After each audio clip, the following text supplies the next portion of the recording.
right, this is Chris Guzman, Bolo Punch Boxing Hour, brought to you by George Ogie Insurance, www.hssp.ccsportsjuice.com. I'm on the phone right now with Fast Fres Oquendo, also known as the Big O. Fres, how you doing tonight, man? Hey, how you doing? Beautiful. You're a difficult guy to get a hold of, man. You're all over the place. Yeah, I'm just trying to stay low-key. We tried to get you on about a month ago.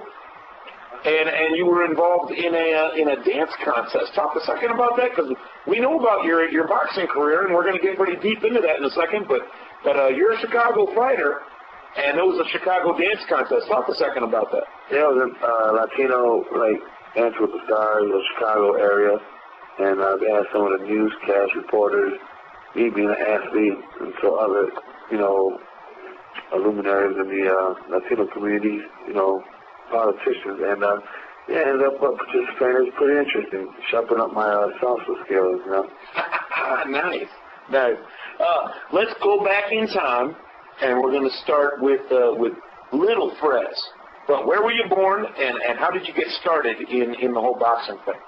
I was born in Puerto Rico, Rio Piedras, that's like countryside of San Juan.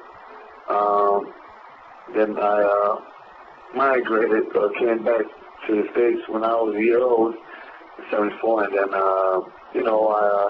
grew up in the Homer Park area and then moved to the Uptown area. And then from the Uptown area, I was 13, I moved to the Lathrop Homes, the Chicago Housing Project. That's called Lathrop Homes, and right there, that's where I developed my boxing skills and ended up training at this facility called Hamlin Park, Chicago Park District, and that's where I started boxing at the age of 13, 1987.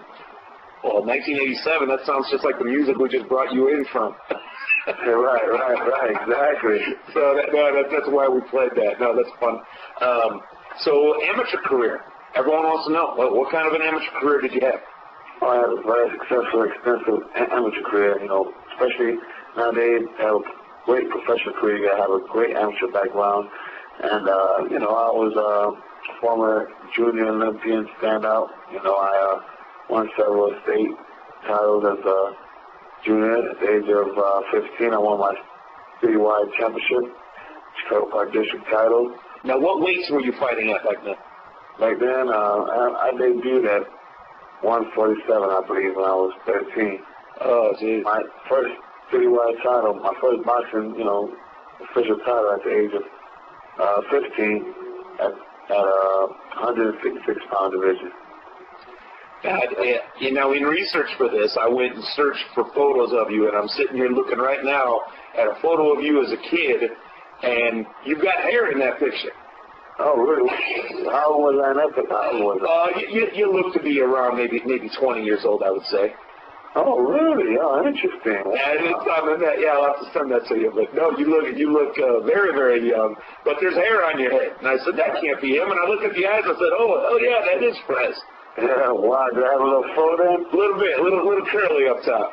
Oh, wow. Yeah, it was a nice, good old good Fres days. And then once I transformed to this mold, and the ball-headed, cocky, fighter look, and the rest is history. Awesome. Well, when you starting with now the first time that I ever saw you fight. Now, of course, you came on through the ranks and you were beating everybody. I mean, you were undefeated for your first 17, 18 fights at least until you hit David Tua in 02. But I want to talk first 22 fights. 22 fights. Yeah. 22 fights. You took on Phil Jackson. Messed him up in a unanimous decision.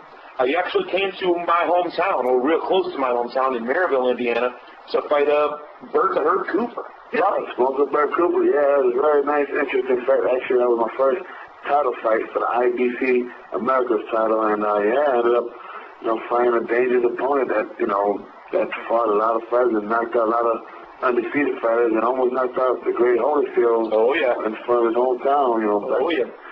In the 90s also, so man, it's great to be, part of that, history that I've fought, great fighters at a young, tender age and with hardly no experience. Yeah, you sure did.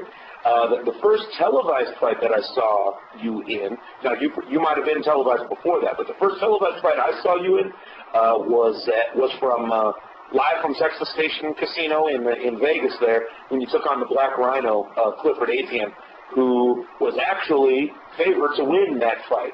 Big old monster of a guy. Obviously, he was the super heavyweight champion from the prison districts and whatnot. And you did not crumble. You did not seem in any way scared of the giant man. You went in there and you did your thing, and you knocked him down like some ungodly number of times, like 5 or 6 times. Talk about that fight a second.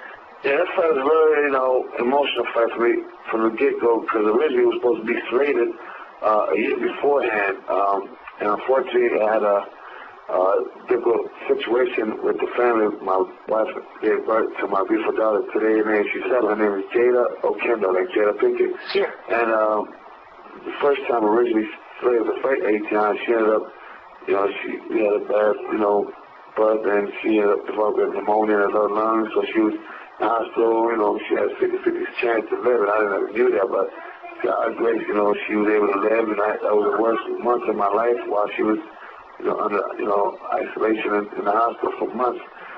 So once it gave me an opportunity, to fight Clifford Etienne again, that was just the motivation to, really got me to the world heavyweight rankings to do the biggest upset in boxing that year. Oh, that was an upset, all right. Yeah, he was completely undefeated at the time. It was two big undefeated heavyweights, both on their way up towards title shots, but they had to get through each other first. And Etienne, was just a monster, just a huge, huge specimen of a man. And you remember, he was hungry. He came out of prison. Oh, yeah. He had a stream roll of great wins. He beat 3 prominent, contenders at the moment. He beat Kirk Hauser. He gave Lamont Booster a beating. Beating. He finished that off giving Lawrence Clay, the 96 Olympian, heavyweight representative, a beating. So 3 big wins like that, and then everybody just thought he was on top of the world, and here I go, the major underdog, and nobody gave me a chance. 10-1 underdog, and in my biggest fight of my life. Just thinking about that my daughter just motivated me for the simple fact, she didn't make it, and because of that, I had to withdraw from our first original date, and that's why everybody started calling me like I was scared or whatnot. But it was just fire. I had a motivation, and it proved in my fight with Etienne. Oh yeah. Well, a referee Jay Nady that night, kept picking Etienne up off the mat. He just kept going down. Remember, he was Jay Larkin's superstar everywhere at the moment. Oh, yeah. They were trying to put him at, when the heavyweight title, he would give him a crash of tights, where he eventually got after me.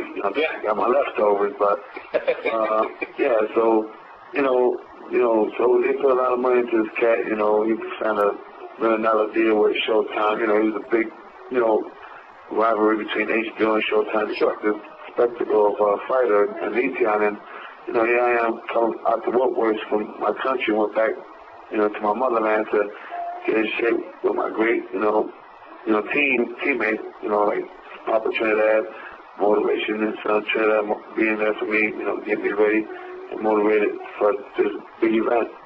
Oh, yeah. Well, after Etienne, you took on the 2 guys who, in the very early part of this decade, the 2000s, those are the 2 names that you see on every successful heavyweight list of fighters. You took on Obed Sullivan, you took on David Izon. Obed Sullivan and David Izon, both sort of gatekeepers to the top 10 rankings. Would you agree? Yeah, absolutely. They're both guys that if you're anyone in the heavyweight division, you have wins over them. If you can't get past those 2 guys, you can go on any top 10 heavyweights, box rep list, their record. They always have fought Obed Sullivan, and they've always fought David Izon, and you are no exception whatsoever. And you knocked out both of those guys. Exactly. In spectacular fashion. Yes, you did. Especially Izon. 3rd round, you just messed him over. Known to have a granite chin. Actually, he took this hot prospect at the time that was favored major to knock out Izon after his knockout of Maurice Harris. What was his name? That was my ex-sparring partner also. He actually helped me for the Maurice Harris fight when I fought him for elimination for the IBF title. He fought Crisco. Derek Jefferson. Derek, okay, all right, yeah. Yeah. Oh, cool. So the spectacular win over David Izon obviously got you in line for the NABF heavyweight title, and I was up against David Tua. And that night did not go your way in West Virginia. Take us through that night, if you would. It was a very, big night of, my career. I knew this is a spotlight that I've been craving for. I faced a lot of people, advised me not to take for a simple fact. I had nothing to prove. I had a top ranking in all the organizations. Why risk a fight, with Tua that, coming off, also with Chris Byrd and Fres Oquendo. So, why a young, hot fighter like myself taking one of the hardest, dangerous, punches in the heavyweight today. But in my nature, buddy, I take on all comers. I always there to give the fans what they want. I prove my worth, and I stepped up to the challenge in a fight that, everybody had me win every round until I got careless in that last round and gave it to a strong fighter caught me with a punch that I least expected, overhand right. And, I was hurt a little bit, even though I still think to this day it was prematurely stuff for a simple fight. They should at least gave me an 8 count. He never knocked me down.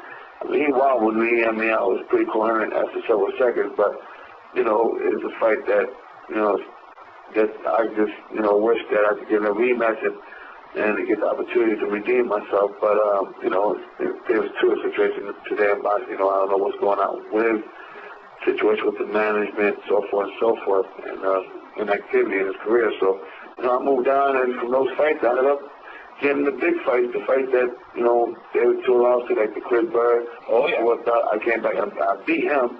The John Ruiz, which I was ahead on scorecard, and controversy stopped that, and I was trying to ref, the heavyweight let me, the last round. So all my, I've been, in my career, has been nothing but controversy, and, I've been part of that in the heavyweight division for the last decade. Well, I wanted to talk a little in-depth about the Chris Byrd fight, because I'll tell you right now, I'll say it to your face, I'll say it right here on the air. You beat Chris Byrd that night. I'll say that to anybody. I believe you beat Chris Byrd that night. I believe you got jobbed. I don't like the way that the judges scored it. I think one judge had it only by 2 rounds. That only had had Chris Byrd ahead by only 2 rounds. But one judge had you behind by 6 rounds. I think that was terrible judging. And I think if you were to get Chris Byrd after he retires, I bet if you ask him, did Fres Oquendo beat you that night, I bet he'd be a man and tell you, yeah, I think Oquendo beat me. Yeah, yeah. Because he's a straight-up guy. I mean, he's not sneaky or anything. He usually gives props to people when they deserve it. And I think he even knows. I think he even knows in his heart of hearts that Fres Oquendo beat him that night. Put it like this. After the fight, before they announced the decision, I was just going all over the corner, to say, my appreciation to his corner, his father. John Holloway is, as far as his attorney throughout his whole career, 6 pictures.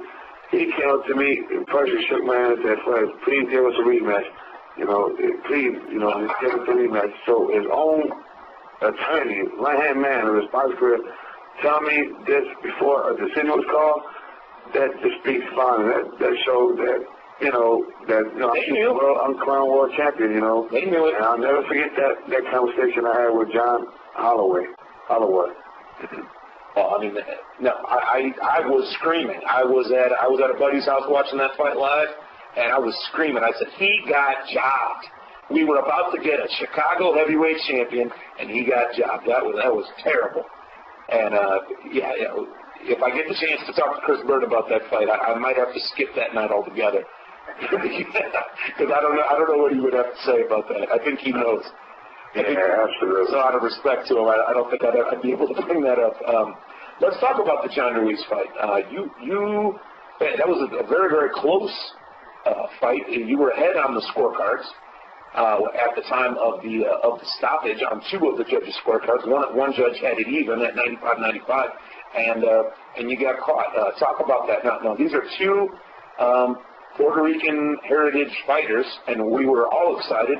Me being a Mexican person, I was all excited that we were finally going to get 2 Hispanics fighting on the two Hispanic heavyweights, fighting for the heavyweight championship of the world. And I expected you to walk away with that belt, and unfortunately that's not how it happened. Can you take us through that fight?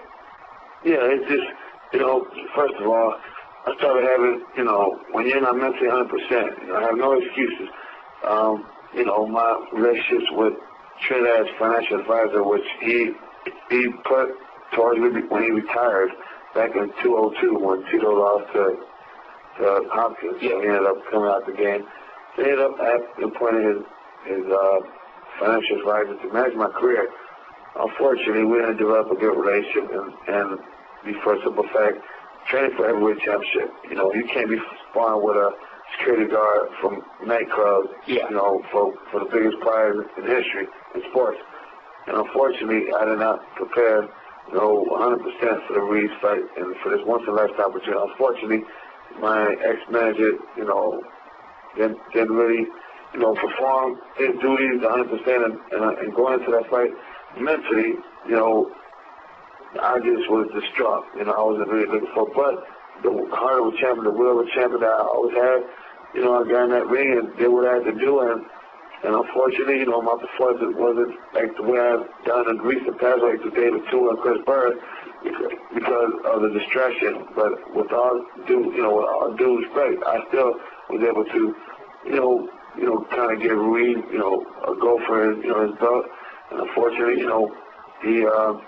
I was, at the end of a bad controversial stoppage, which, a lot of people to this day they don't understand why would this referee just stop it. It's heartbreaking losses like this, and my career had sometimes, make the fight like anybody caliber to don't want to do it again because of the politics of the sport. But me being, coming from nothing from the gutter, I was regrouped and come back even stronger, which I've done in recent times. And then a couple of really great wins against Daniel Bispo and Javier Mora up in Temecula, California. You got a shot against a former, 19-time heavyweight champion of Holyfield, who wanted to make another huge comeback and was doing pretty well for a little while. Got up to the title fight, and it didn't happen for him. But he had to get through you first. And again, I had you pick, Fres. I had you pick to take this one. I thought Holyfield was crazy to even take the fight with you. And can you take us through that fight? Yes. Going to the fight, it was, the biggest name, a fight that I could ever dream of, the great Evander Holyfield. Given the fact that he's still, he's over, his age is up there, but the man is dangerous. He keeps himself in good health.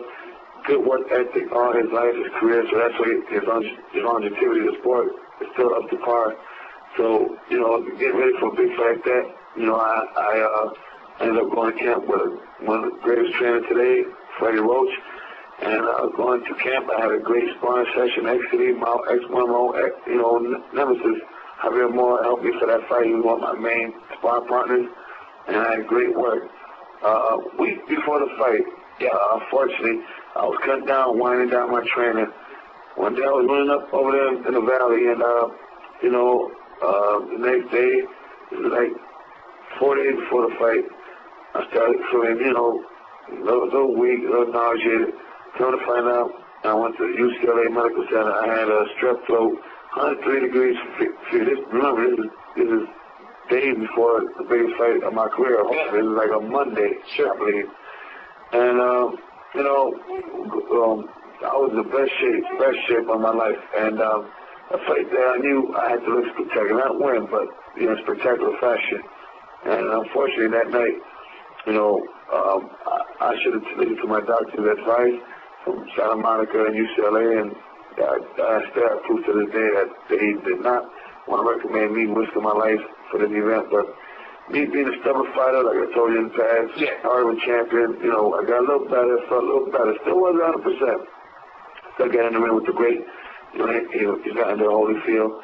Went in there, even though I should have fought a more aggressive fight, but because of my illness, that wasn't the further killer that I tend to be, for the simple fact, I must admit, I wasn't that aggressive, but I landed the more cleaner shot.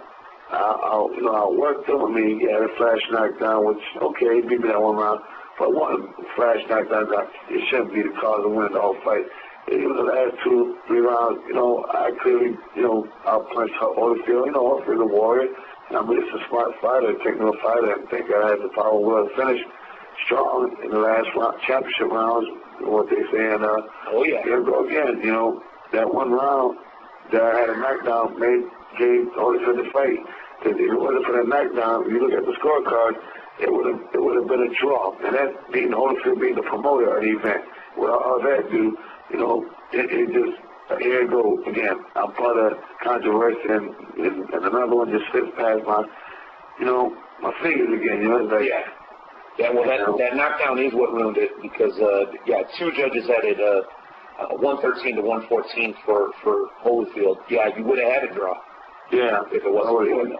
And that judge, I don't know what fight it was. I couldn't tell you. Pretty much, he was already convinced. But after that, I got very discouraged, not too discouraged, but simple fact, I fought a fight, and it showed the proof to the people, the fact that not only, that I thought I won, the fact I was ill a week of the championship fight, and not only that, I got a reading from the champion box stats for the fight, and they clearly showed how I jabbed him, how I punched him, how, maneuver was and more rounds than what he did to me, and I showed that to, the press. But, it's part of politics, and the good thing is I'm still respecting, I'm still in the game. Sure, of course. Oh, you took 6 months off, then you smacked around Damian Norris. That was just brutal what you did. A little warm up, come back strong with a brutal, 6 knockdown, 6 round knockout fight, which warmed me up, which showed the fans that I'm still there, and it's hungry this time, and then. Of course, against Castillo. The Castillo fight 2 months later. I mean, you're going back like you were a young guy again, fighting 2 months away from each other. Yeah, I love it. I love it. It's a throwback. Throwback fights. I get right back for simple fact that, the networks, gave me the opportunity, ESPN, which I think a lot. Gave me back-to-back national exposure, which I, showed them, my worth, and then I could see the fight, and something interesting that happened to me in that fight, even though I dominated him, throughout the middle rounds or towards the end of the rounds, I noticed a bicep of mine was not feeling right, and I don't know if you noticed during the late rounds, my right hand wasn't coming up like a blade in right hand like it normally comes, like I did with Damon Norris. In that fight, I not only tore my cartilage of my right shoulder, I tore my bicep. And after that fight, I finished it. Going to this day, the doctors don't know how I was able to finish the fight. And then, nature, that magnitude, so much journey going on, and was able to still keep my arms up. And I had surgery weeks after that in August. First week of August, I had a successful surgery. They replaced my bicep back to the bone, repair my cartilage, and actually, now the doctor guaranteed I'm going to have a stronger right hand for the simple fact that, my bicep will be attached 100% strong, and, now I'm going to therapy, and, that right there should speak a whole lot of a type of fighter, starting from my career to now, that to this age, today and age, I'm still, a warrior for going through 10 hard rounds with a brute of a strong fighter who never been knocked out Castillo, and I even hurt him in that fight, knowing that I didn't have a power punch there, but I did outwork him, and man, it was one of my, good fights in recent, times, and man, I appreciate that victory, even though I fought handicapped. Yeah. And speak of really handicapped, your name was brought up in an article that I read 2 days ago in preparing for this interview. Baby Joe Macy is on his way back up through the ranks. He's still undefeated, but of course, had a serious brain injury, bleeding on the brain and whatnot. Your name was brought up as a possible future opponent of his within the next year. Once you're medically cleared and everything, that he thinks you'd be a good fight to help him get back up to the spotlight where he says he belongs. What do you have to say to that? Have you heard that yet? Wow, no, you're the first. I've been... Oh, I gave you some news. Man, that's great. Encouraging news. Not only that, just to say, I've been wanting to fight Messi, man, for the longest. When he was out, on top of the world, when he knocked out Gavril Willis in one round, he knocked out Igon, of course, after me. He knocked him out in the ninth round, and I did it in 2 years before that. Yeah. So, we have comparable opponents, that we fought, and of course I performed well better than he did in earlier times. And, man, it's a fight that interests, a lot of people, and people in my country, Puerto Rico, because actually when I first met Joe, was in 95 at the Nationals, were amateurs, and, man, he's a great kid up and coming, and, then again, I ran into him back in 2001. He helped me get ready for the Christmas. The funny part about that, he came in the gym with Sugar De Leon's brother. That was his trainer. Sure, we had his name. And we made arrangement to spar. And first day we had great sparring. We had a good 4 rounds. Of course, I got the best of him. And after that, we were supposed to spar again, but never heard back from him. I heard he went back to New England, where he's from, Oh, yeah. New York, whatever. Buffalo, yeah. And since then, good for him. He started, he turned, pro, and he's been pro there, but he started getting better in the pros. And today, trying to come back, and for you telling me that my name and the possibility of him being a future opponent, that would be great, Go Showtime and pick that up. And also, Ruiz has been thrown out there also. My current promoter, who is, Roberto Ran and Ruiz Tua, sure. They're the ones promoting me now. They're in contact with Shelly Finkel, and they told me the possibility I could probably fight back in Vitaly Klitschko, which would be even greater. I'll be saying, well, hell yeah. Well, it'll be a David the Goliath type of fight. It'll be very interesting. Did I just hear you say that you're promoted by Roberto Duran? Yes. I've heard of him. Yeah. Of course I've heard of it. Yeah, so they've been in contact with Shelly Finkel, about Vitaly's comeback. He just had back surgery successful. Sure. So he's recuperating. So, I have a lot of opportunity, now that you say this. I'm like, either Klitschko, baby Joe Messi. Any of those fights would be beautiful. That would be great. Well, we've also got... I deserve a great win against one of those fighters to get over that little controversy off of my career. Sure. Well, we've got David Tua trying to get back into the ranks. I wouldn't mind seeing that rematch. You've got Hasim Rahman, who you haven't fought professionally with, who's definitely on his way back up. He just had a great knockout victory over Zuri Lawrence last week. One of my sparring partners, he helped me for the Daniel Bisbal fight. Oh, I heard he was struggling with that fight, huh? Yeah. Right. Yeah, so, you've got Rahman, Tua, Klitschko, Joe Macy. Who knows what your next step's going to be? Wow, that would be great, man. These are all people that can help you get back up to the mountaintop, and maybe you won't get screwed this time with the judges. Man, that would be great. Yeah, those are the fights that I created for, and I know I deserve it, and it's going to be called upon soon for simple fact, my worthiness and my progress today at the moment.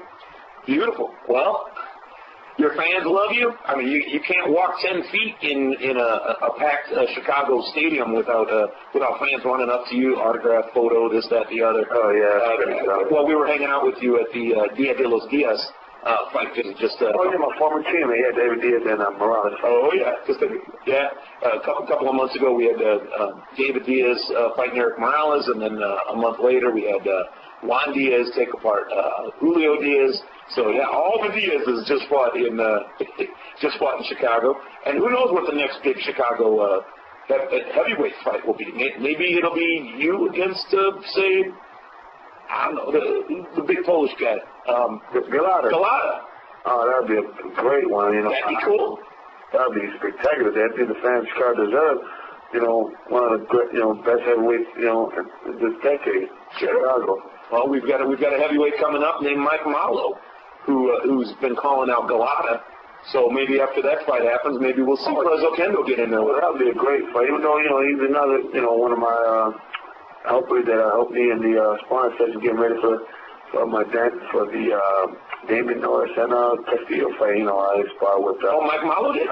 Yeah, Mike Malo. Very strong fighter. Still a little limited in skill, but, sure. He's a project still learning, and very strong. He hits very hard, yeah. Yeah, very hard. With the difference is, of course, my techniques and my wisdom. Sure. That'll be the key to success against a fighter. Well, you've beaten tons of fighters that can possibly hit harder than you. It's not about the punch always. It's about can you maneuver and can you hit them before they get you. Exactly, and that's my style. I fight to beat those type of fighters. Tyson, the Tua type of fighters, I have great success for a simple fact. I'm a technical fighter, smart fighter, and you take a punch. Beautiful. I think I've picked your brain about as much as I need to. I appreciate the hell out of it. Fast Fres Oquendo, also known as the Big O. We don't know who he's going to be fighting next, but it will be a doozy. And we will announce it here live on Bola Punch Boxing Hour as soon as we know who his next opponent is going to be after he gets medically cleared, of course, with the arm injury. But we thank you for taking the time to talk with us, and we'll talk to you real soon, man. Thank you, all my fans and all my people in Chicago and Puerto Rico. Beautiful. All right, Fres, we'll talk to you soon. All right, thanks. Bye-bye. Bye-bye.